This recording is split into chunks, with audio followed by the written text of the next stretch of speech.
dears. Welcome to the Spa Marketing Made Easy podcast. This is going to be a fun episode because I am joined by my husband, Kyle, and we just had this really incredible experience of going to a leadership conference together. We both have had very driven careers. We're very focused in what it is that we're doing. We're very passionate about what we're doing, and we've never got to attend a conference like this together. So for me, that was really exciting and fun.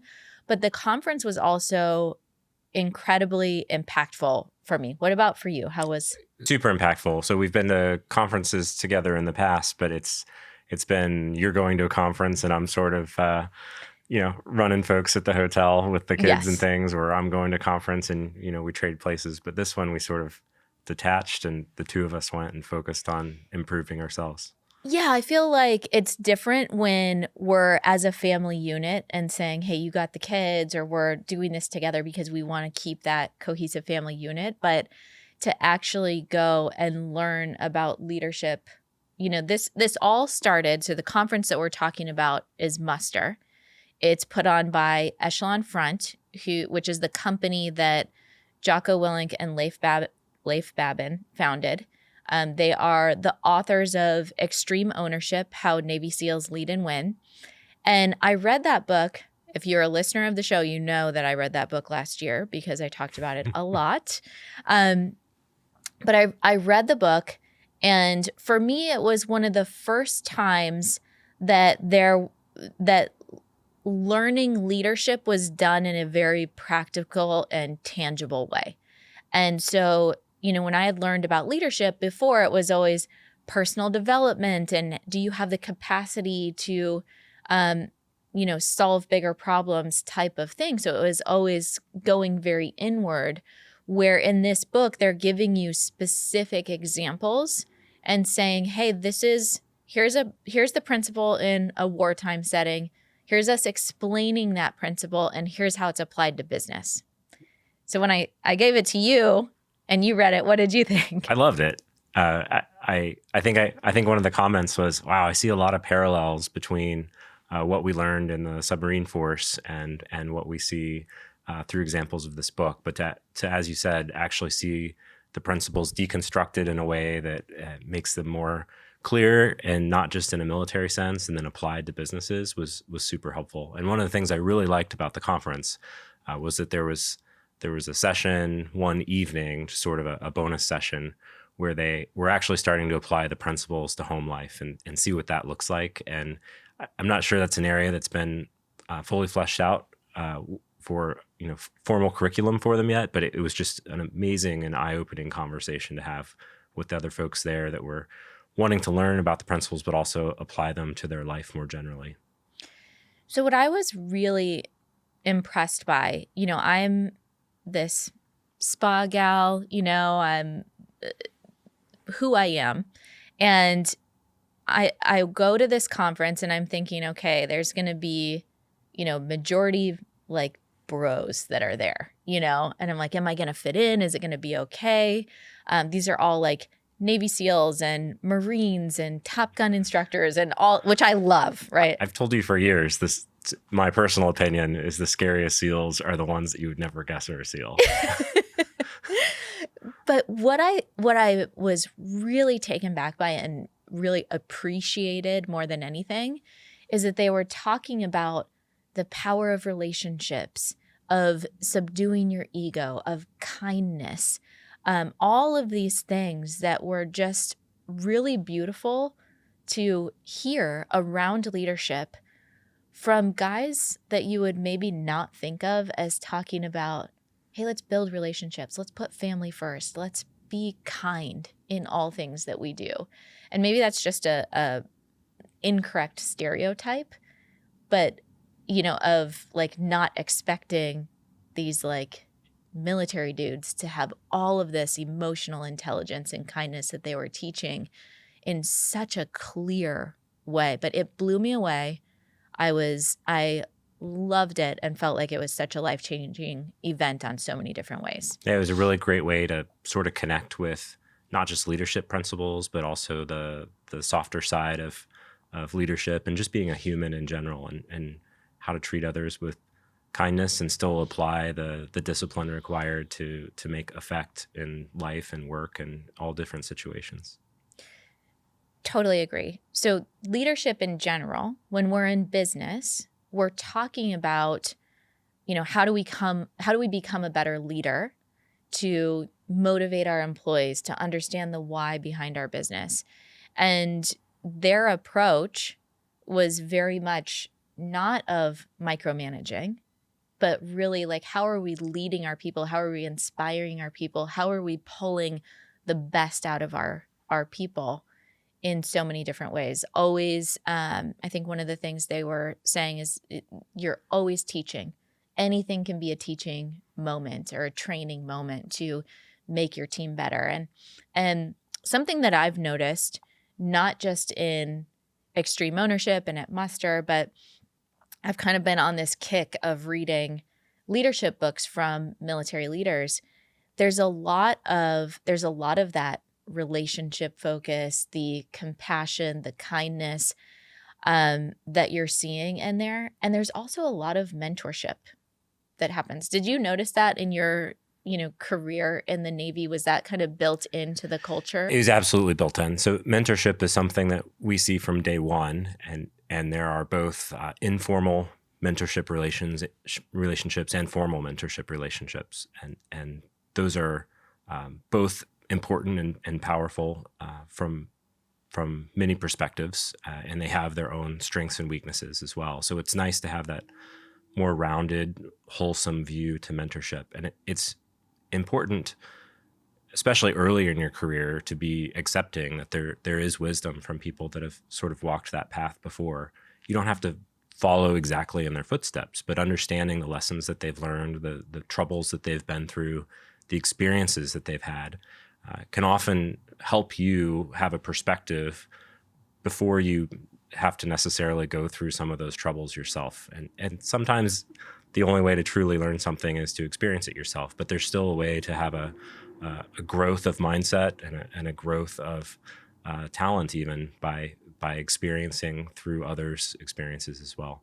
And one thing that I did appreciate, maybe more so in reflection than at the time, was the formal mentorship aspect through different parts of my naval career, where you actually lay out what your next 20 years is going to be, and it becomes a bit rigid and almost over calculating for me at times, but having that ability to say, no, if I really do want to be at a particular place years down the road, these are the skills I need to start developing, and these are the types of jobs that will help me develop those skills. And I think that can probably be transferred as well, not just to other careers, but also looking at different applications of life, that you might want a particular goal later in life, and understanding what sort of things can I do now? Is that volunteering with the kids' school, or is that helping out in a sports team, or just generally maybe getting more involved in a local community organization? And to really bring it to this podcast, to our listeners that are spa owners, how could we take that and apply it to our own employees and really look at, what do they want in their career? What are they, are they wanting to grow to be lead esthetician? Are they wanting to move into management? Is there something in our industry that they're really interested in? We can take this on a really micro level and say, how can I mentor my employees in a way and provide them what they need? Because I think in business in general, talent acquisition, right, getting the right people in the right places is one of the biggest keys to your success. Employee turnover is extremely expensive. It's time consuming. Having that continuity, having the training that you pour into those individuals. And I think that with the mentorship, the relationships get built. With relationships come trust. With trust, there's more freedom, which means more happy employees. It just seems like this compounding effect of positivity when you can really invest in your employees in that way. Absolutely. And there's principles that can be abstracted out of what we've been talking about and applied to many different career paths, including estheticians and others in the industry. And I think it really boils down to the people and the skill sets that go with the people and how to treat people like humans and be decent about it. And a lot of that softer skill side is absolutely something that we could do better at developing within our own communities and as well as our places of employment. And so that's a interesting area to explore as a small business owner. How can you not only empower your employees, but also encourage them to be better humans in the world? And that might be directly within the organization and helping out with certain training within the spa or other small business. And it also might be providing an opportunity for them to be flexible in their schedule so that they can be more involved in their community or more involved in their kids' school or some similar sort of organization that is complementary but not directly part of the business. We recently at Addo Aesthetics, we did a team survey to understand what motivates them. And whether is it monetary compensation? Is it flexibility in their work schedules? Is it the ability for remote work? Is it benefits? Looking at all of these things. And it's really eye-opening to see that monetary compensation is not always number one. And I think that as business owners, oftentimes we're thinking, well, it's all about how much I can pay them. And it's really it's a very important piece of the puzzle. People have to be able to earn a livelihood, support their families, etc. But there are other really important pieces as well. And I think that goes to your point of treating people like humans, understanding what's going on in their world, being compassionate leaders of it. It doesn't mean that, we still expect someone with drive and, operating with excellence and all of those things. But if we can allow someone to have the freedom to, go to their kid's soccer game or do something like that, can we make that happen? And what kind of impact are we going to see by allowing our team to have those freedoms? Absolutely. And not everyone's the same. There's been a lot of really interesting polls lately about what motivates different people and what they'd like to see as part of their compensation packages. And for the most part, there were some interesting generational divides. But one thing that I think you correctly pointed out is salary was not necessarily the highest for a lot of folks. They may have put that for a reason when sort of queried, but when looking at debriefs of why they switched from one job to another company and to another position, a lot of it would come down to things that you just described, or their ability to have more of a virtual employment option or other sort of things that you weren't really seeing as strong of a trend in necessarily a generation or so ago. Let's touch on some of the biggest takeaways from this muster event. What were they for you? There was a couple points that I was very happy to have sort of re-injected into my life. And they're things that have been present from different either mentorship opportunities or other leadership opportunities, or even just, reading the book that you referenced. But some of them that really stood out was every interaction with other people can either be a deposit or a withdrawal in your leadership account. And unless you're really needing to make a withdrawal, it's tends to be a very good idea to see if you can recraft messages, recraft emails, recraft conversations so that you're depositing into your leadership account and not pulling out all the time, because there will be a time where you really do need to consider a tough decision that might be a big withdrawal from your leadership account. And if you're riding on a low balance, which means you're probably not treating people the way that you should all the time, that becomes a much more difficult position that you're in. Mm-hmm. Anything else come up for you? Some other things that I thought were really exciting was just seeing the diversity of the folks that were there. And we had folks from everything from entry-level positions and just getting out of school and trying to figure out what this career and life thing is that they're about to really start ramping up, all the way to top of their field folks that are leading corporations and entities. and everything in between. And it was And every so business, many different yeah, industries. every business sector you could possibly imagine, and even ones I couldn't imagine at the time. And it was nice to see folks just really there to work on something that's a more abstracted level away, which is improving themselves, and in doing so, improving their organization. That was really impactful for me as well, as to see, there were police force, there was fire department, there was fitness, there was actually, I found out after, there was another gal there from Galderma, which is a spa company. And I was like, oh my gosh, another spa person here, But it's really these principles that are overarching for humanity, like whatever industry you're in. They also do, Echelon Front puts on a women's assembly that's specifically for women in leadership. And they talk about leading in the home, even if you are a stay-at-home mom, which is one of the most important, most tough roles that there are. We have 2 little kids, so we know I'm not a stay-at-home mom, but I know that it's really a challenging role.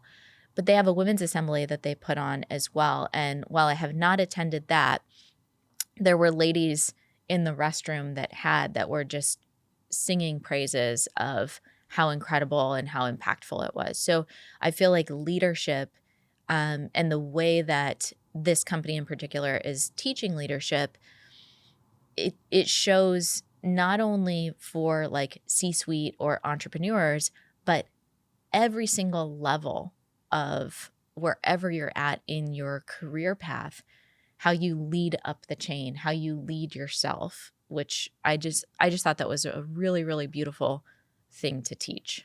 I agree. And it's, I think, consistent with the message of putting this into every level of the organization helps ensure that culture is there throughout the entirety of the workforce. The last thing that I want to touch on that was really impactful for me from this conference, and we'll make sure, obviously, to include links to Echelon Front's website. So if you want to research more, if you haven't read their book, then feel free to, I highly encourage you guys to go and do that. But there was this guy, Rob Jones, who, that talk for me, I was like in tears. Well, not just, I agree, but not just the talk. I mean, he was the first person to walk up to us in the lobby, and Yep. It's just very approachable and made me feel welcome, and just a great experience. And then we got to learn more about him and his story. Yeah. And it's something that we'll probably never forget. So to give you the kind of in a nutshell version, Rob is a Marine. He stepped on an IED, lost both of his legs above the knee. Immediately, he obviously was sharing his story about his experience immediately after, but he quickly turned into this, well, I'm going to go back to Walter Reed with a pirate hat on so that my mom is happy when she sees me. And his whole talk was about owning your attitude. And he, went through, is it called physical rehabilitation or whatever therapy he had to go through for about 1.5 years to learn how to walk on prosthetic legs, and then went on to run 31 marathons in 31 days. Not 31 marathons over the course of a year, but in 31 days, which just shows like the power of perseverance. And it was so incredible, his positive attitude, his perspective. And I know that being an entrepreneur, being on any level, life has these moments that can be overwhelming. But that message of you get to respond however you want. You don't get to choose what happens to you. There's things in life that happen, but you get to choose how you respond. And that was, I remember a couple days later after we had gotten home, I was, our son had woken up really early and I was tired, and I was like, own your attitude. It was just like this reminder, and it actually caused me to reset, and really, like, it was that reminder to shift my perspective that we really have an incredible, blessed life. Yeah, and it's a blessing to have the people in our lives, even if we've only met them for a few days that stay with us. And I think we honor him by keeping those perspectives and those stories close to us. We still talk about them when adversity comes our direction, and keeping that perspective to keep moving forward. Yes, it's such an important piece. So I highly recommend that you guys check out the book, Extreme Ownership, if you haven't read it already. We'll get links under here, and we'll also include links to Echelon Front so you can learn about their company. And in full disclosure, I have no affiliate relationship with them whatsoever. I just think they're an awesome company and want to continue to spread the good word of what it is that they are doing. Anything else you want to add? I'm all set. All right. We'll catch you guys on the next episode.